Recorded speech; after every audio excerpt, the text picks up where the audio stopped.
Hello mga mamshi, welcome to my vlog. Ang aking iba-vlog po ngayon ay mga reviews and unboxing my orders online shop.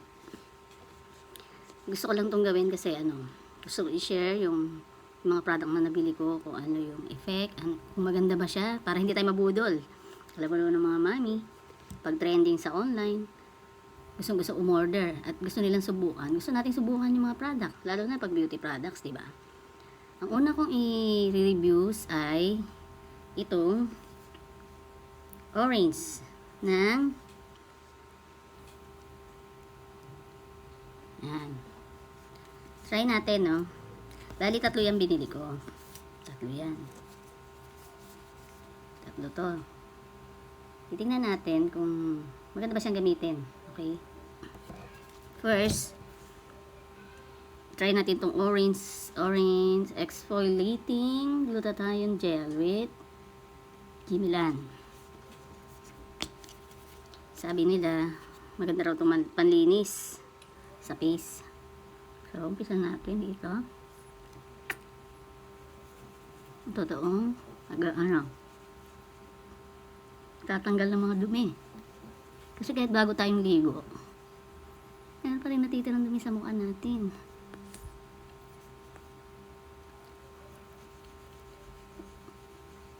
Wala maganda sa kanya guys, maganda sa kanya mga mamshi ay siya mahapdi sa mukha. Kaya bet ko siya. Yan, na-exfoliate din yung mukha mo, nailinis. Yung mga dumi, mga dead skin na hindi maalis, hindi natin maaalis yan sa mga sabon-sabon lang. Ngayon, dahil ako kasi nasunog ang mukha ko sa mga rejuve. So ngayon, nagbago na ako ng beauty routine. Gusto kong i-try yung mga ganitong product. Yung totoong naglilinis talaga siya ng mukha. So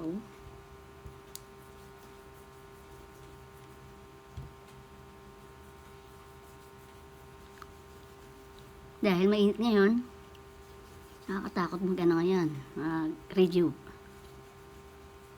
Mag-cleansing ng ganito. Hindi nagdadry ang mukha at hindi rin masusunog.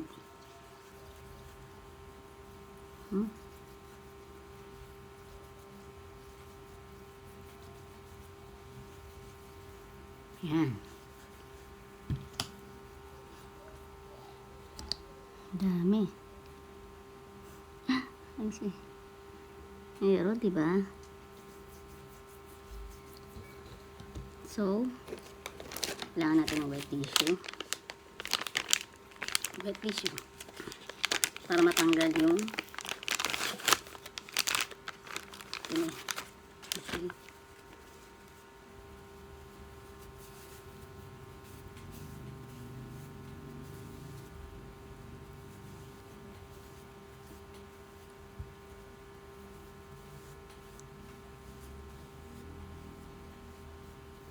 Marami ako nakikita mga natanggal na dumi. Parang nag-clear naman ang aking skin. Pero hindi siya dry.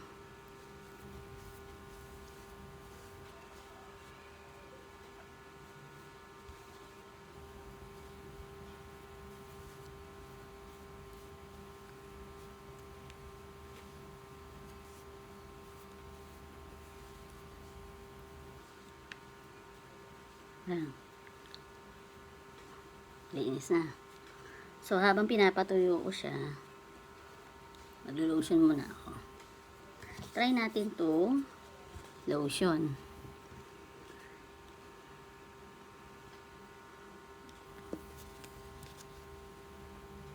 Bango.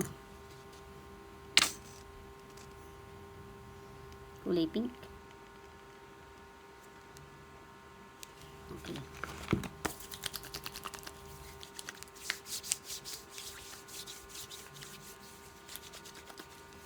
Hindi siya sticky fairness.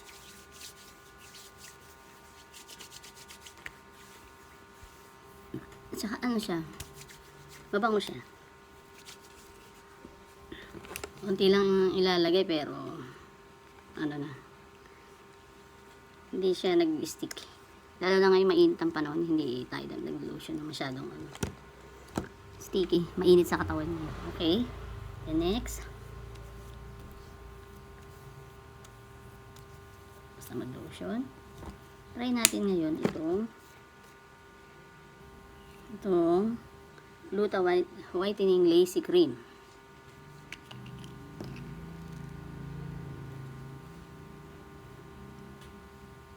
Tingnan natin kung totoong kikinis, mawawala yung mga unwanted color sa ating face. Okay.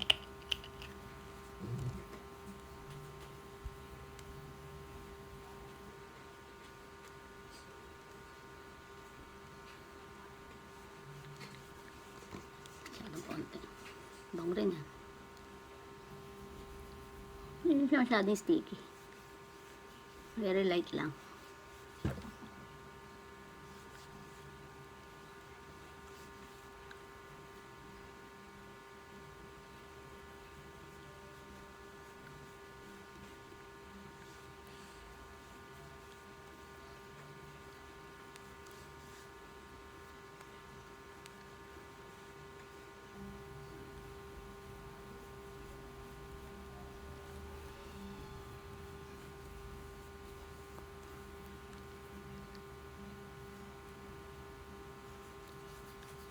Karamihan kasi ng nakikita ko sa reviews, karamihan ng nag-model medyo mapuputi, kaya siguro napakagandang tingnan.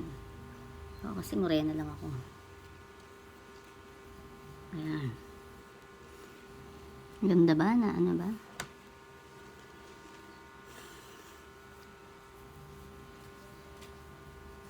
Okay.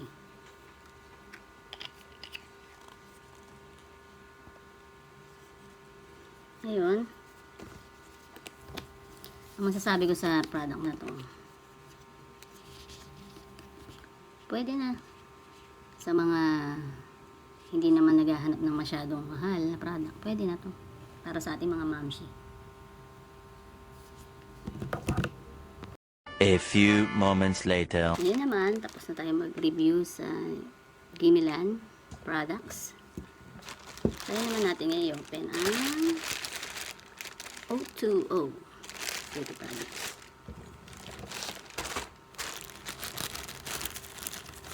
Unbox na natin guys.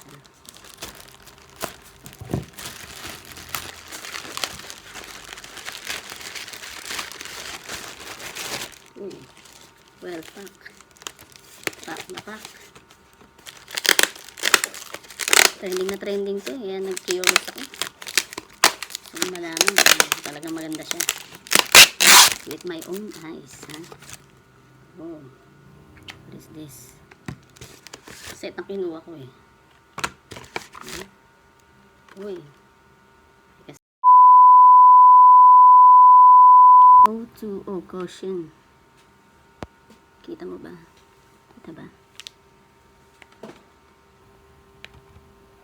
Okay. Unboxing na natin.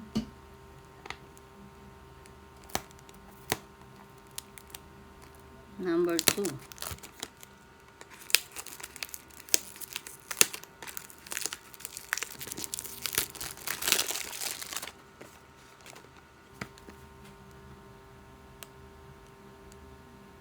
Okay.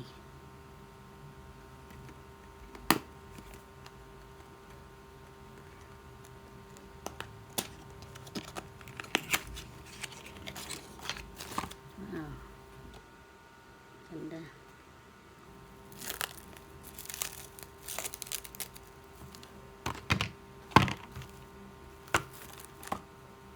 Try na muna natin to, ha. Oh, so beautiful. So pretty. Napakaganda. Auxiliado. Meron siyang kulong. Ngayon, try natin. Cushion to ah.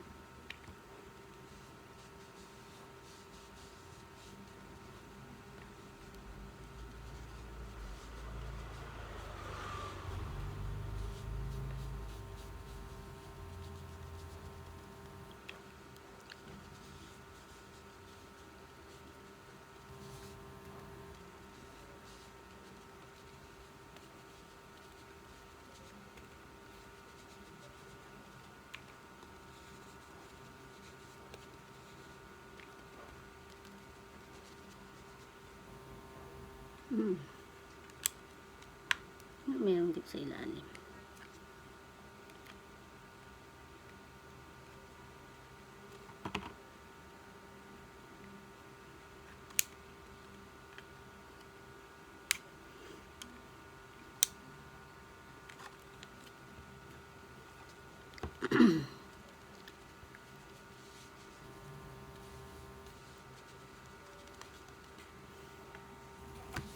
Diba?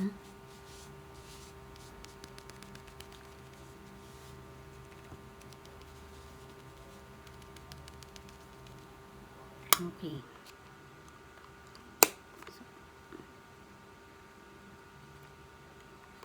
Maganda siya, guys.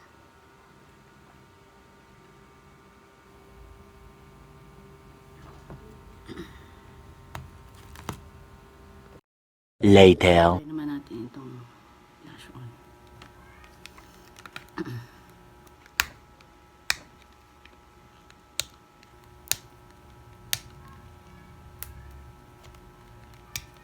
Ayan. Hirap naman buksan.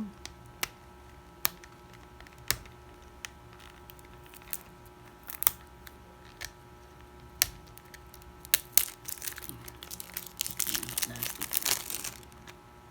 Very excited na ako makita yung loob.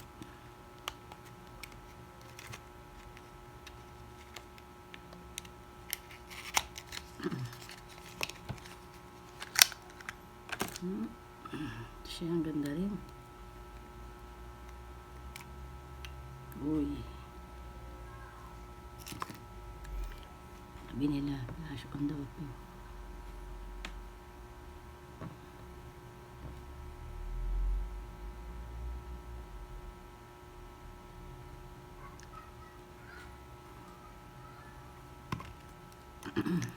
Natin.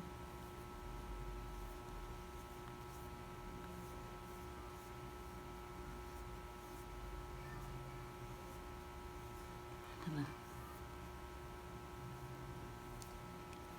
Kailangan ko may blush on eh. Slightly lang. Yan. Hindi naman siya sticky. Bango.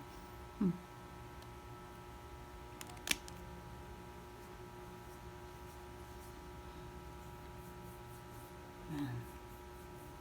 Okay, next. Ganda ng lagayan niya.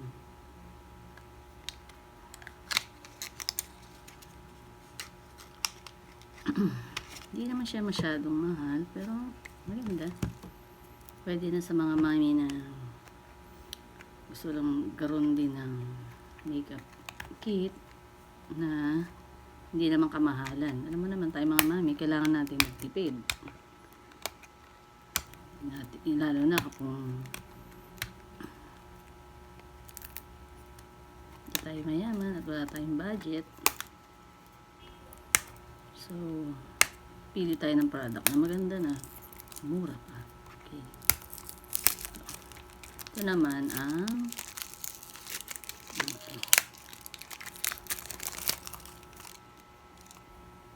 O2O eyelash.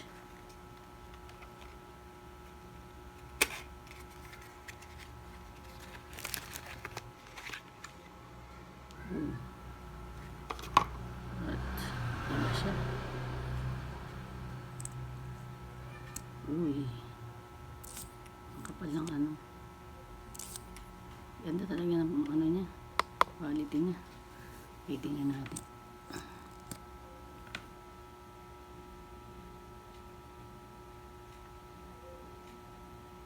Uy.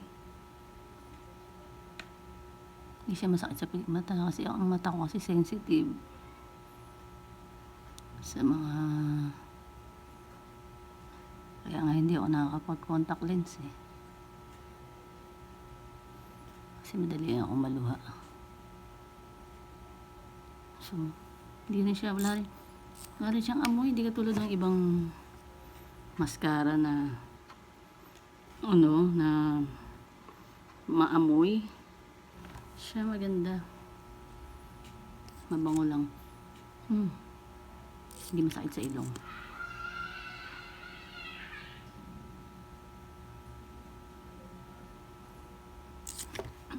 Tsaka ang ganda ng lagayan niya. Next. May kasama tong, in-order ko to, may kasama yun ito. So, yung curler natin. Yung curler niya, ayun o, parang may ngipin. So, maganda siya. Hindi siya katulad ng pangkaraniwang curler.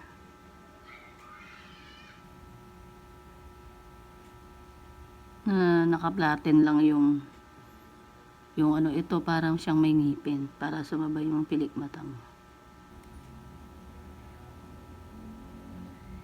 At in fairness, hindi siya masakit Hindi katulad ng ibang pang curler. Kahit maliit lang ang pilik mata ko, nararamdaman ko naman siya na nagka-curl.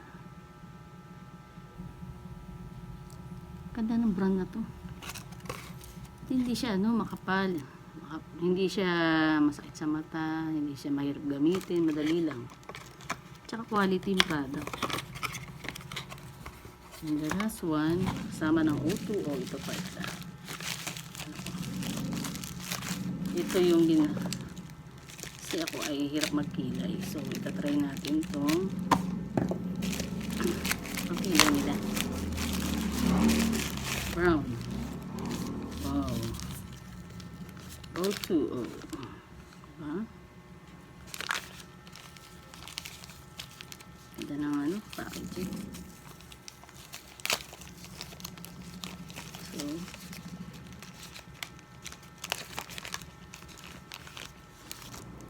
uy, ganda ng puller. Sealed. What is this?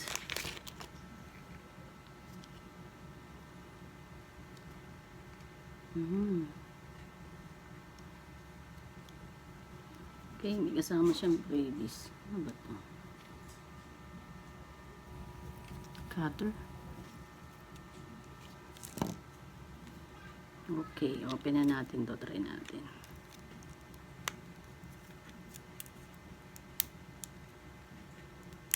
Alam ba guys, kapag-vlog lang ako.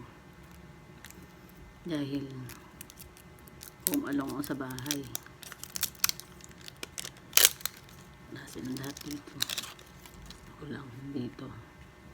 So, ang aking pinili ay tinted brown. Ayan. Okay, try natin.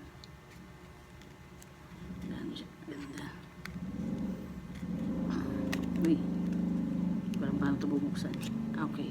Slide pala siya. So, pa-slide ang bukas. Kasi tinatry ko kanina. Slide. Okay. Ano natin A few moments later.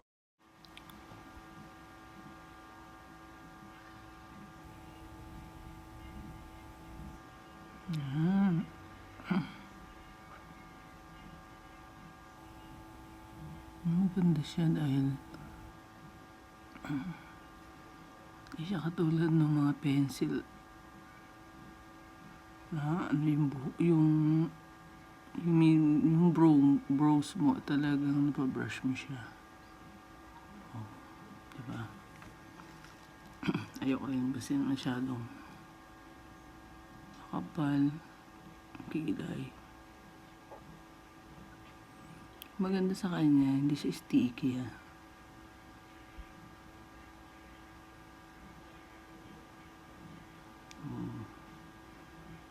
Hindi na magamit araw-araw to.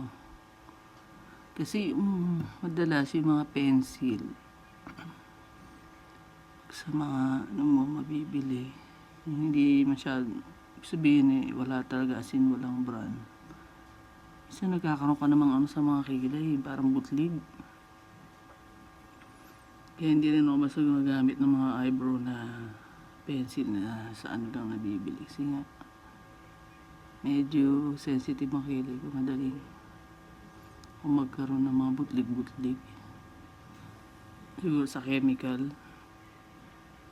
Pero ito, napaka-smooth lang gamitin. Ganda. Wala pang amoy. Maganda itong product ng O2O. Alam mo mga mamishis, kahit hindi mo masyadong mahal yung product na bibili natin, basta importante may quality siya, diba? Hindi naman natin kailangan bumili ng sobrang mahal na product, na beauty product or makeups. Kasi tayo mga mami, mas gusto natin minsan madalas nagtitipid. Kasi para sa mga gastusin sa bahay, kailangan natin magtipid, diba? So sinisingit lang natin to sa budget. Itong naman binili natin na to, hindi naman to mauubos na sa loob lang ng isang buwan kasi hindi naman tayo laging pero sa daily natin, routine, sa pwedeng pag-aalis, kailangan talaga natin itong mga mamshi, diba? So okay sa akin itong O2O product. Okay siya. Hindi ako nabudol Hindi ako nabudol kasi marami na akong nabiling product na madalas nabubudol ako. Hindi ko nagagamit, sayang ang pera. Dito sa O2O, hindi naman masasayang ang pera natin. Quality product siya. Pwede natin magamit araw-araw, lalo na pag nagtatrabaho ang mga mamis. At kailangan natin syempre maging maayos bago pumasok sa trabaho. So good siya, good quality. Okay guys, thank you po mga guys, mamshi, lahat ng nanood ng vlog ko. Salamat po dahil sinamahan nyo ako sa pag-unboxing at reviews ng product na to. So proven ko na maganda siya. Thank you and see you next vlog. Sana panoorin niyo po ulit. Thank you.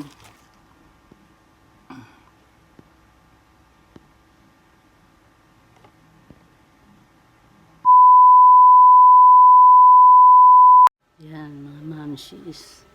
Ang ganda ng O2O. Finished product. Ang ganda ng pangkilay.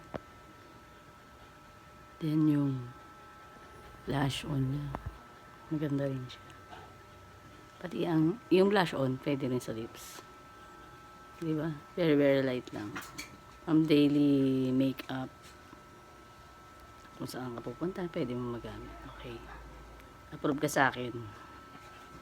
O2O products.